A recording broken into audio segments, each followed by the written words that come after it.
आपण पाहत आहात नॅशनल सर्कल न्यूज। अमरावती येथे दिनांक 10 जानेवारी रोजी झालेल्या विविध स्पर्धांमध्ये चांदूर बाजार तालुक्यातील गोविंदपूर येथील जिल्हा परिषद प्राथमिक मराठी शाळेच्या विद्यार्थिनींनी प्रथम क्रमांक पटकावल्याबद्दल तिचा आज दिनांक 13 जानेवारी रोजी गोविंदपूर येथील जिल्हा परिषद शाळेमध्ये सत्कार घेण्यात आला। तसेच कुमारी परिणिती इंगडे हिचा सुद्धा सत्कार करण्यात आला। यावेळी शाळेतील मुख्याध्यापक आशिष चौधरी सर, अनुराधा गणोरकर मॅडम, गावातील नागरिक, अंगणवाडी शिक्षिका हजर होत्या। पहा सविस्तर बातमी। आणि ते स्वप्न आज माझं पूर्ण झालं आहे, पण ते कशामुळे आणि कोणामुळे, तर ते मी माझ्या प्रयत्नांमुळे ते स्वप्न पूर्ण झालं आहे। आणि माझे शिक्षक कुमारी गणोरकर मॅडम आणि माझे प्रिन्सिपल श्री चौधरी सर यांच्या मार्गदर्शनामुळे हे शक्य होऊ शकलं। जर आज त्यांनी मला मार्गदर्शन नसतं केलं तर मला सीओच्या हस्ते पुरस्कार मिळालाच नसता। माझं स्वप्न फक्त स्वप्नच बनून राहिलं असतं, पण त्यांनी मला खूप मार्गदर्शन केलं, खूप प्रयत्न करायला लावले, म्हणून हे शक्य होऊ शकलं। तिथे गेल्यावर मला खूप आनंद वाटला। आणि जेव्हा माझा दुसऱ्या याच्यात सुद्धा नाव नाही आलं, तेव्हा मला असं वाटायचं की आता तर माझा नंबरच गेला आहे, पण तो अचानक माझं नाव आलं तेव्हा मला खूप आनंद झाला। आणि मला समजलं की प्रयत्नांमुळे आपण कशाही गोष्टीला शक्य करू शकतो। जर आपल्याला काही शक्य करायचं असेल तर आपल्याला त्यासाठी जिद्द हवी, चिकाटी हवी, आणि ती गोष्ट आपण पूर्ण करू शकतो।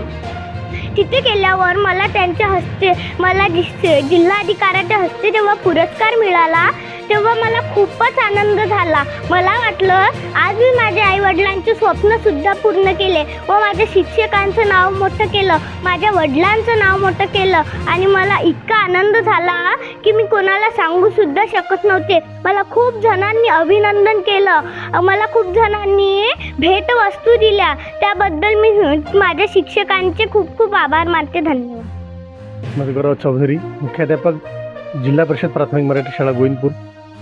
दिनांक 10/1/2026 शनिवारी रोजी जिल्हा स्तरावर विविध स्पर्धांचं आयोजन करण्यात आलं होतं। त्या स्पर्धेमध्ये आमच्या शाळेतील 2 विद्यार्थिनींनी सहभाग घेतला। त्यापैकी इंग्रजी संभाषण स्पर्धेत कुमारी परिणिती पवन इंगडे या विद्यार्थिनींनी सहभाग घेतला, तर काव्य गायन स्पर्धेत कुमारी काव्या योगेश सोलो या मुलींनी सहभाग घेतला।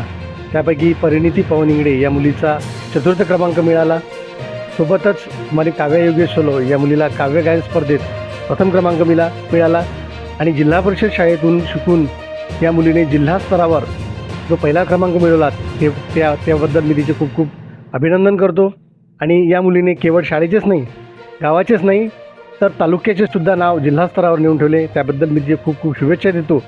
आणि आपल्या माध्यमातून संपूर्ण लोकांमध्ये एक संदेश देऊ इच्छितो की जिल्हा परिषद शाळेचे मुलं कुठेच कमी नाहीत। प्रायव्हेट शाळेचे मुलं तालुका स्तरावरही नंबर मिळू शकत नाही, तर आमच्या या जिल्हा परिषद स्तरावरील ज्या मुली आहेत त्यांनी जिल्हा स्तरावर जे बक्षीस मिळवलं, त्यामुळं खऱ्या अर्थानं आमच्या गावाचं आणि आमच्या शाळेचं नाव तिने रोशन केलं, त्याबद्दल मी तिचे खूप खूप अभिनंदन करतो। शिक्षिकात जास्त आणि ज्या स्पर्धेमध्ये भाग घेतलेले आहे मुलांपेक्षा मुलीच जास्त। आणि सीओ मॅडमने तेच म्हटलं की सगळीकडे मला तर महिला राजच दिसत आहे, म्हणजे आमच्या मुली कुठेही कमी नाही। आणि तिथे पालकसुद्धा आलेले होते, मेळघाटमधले, इकडे दर्यापूर, वरुड।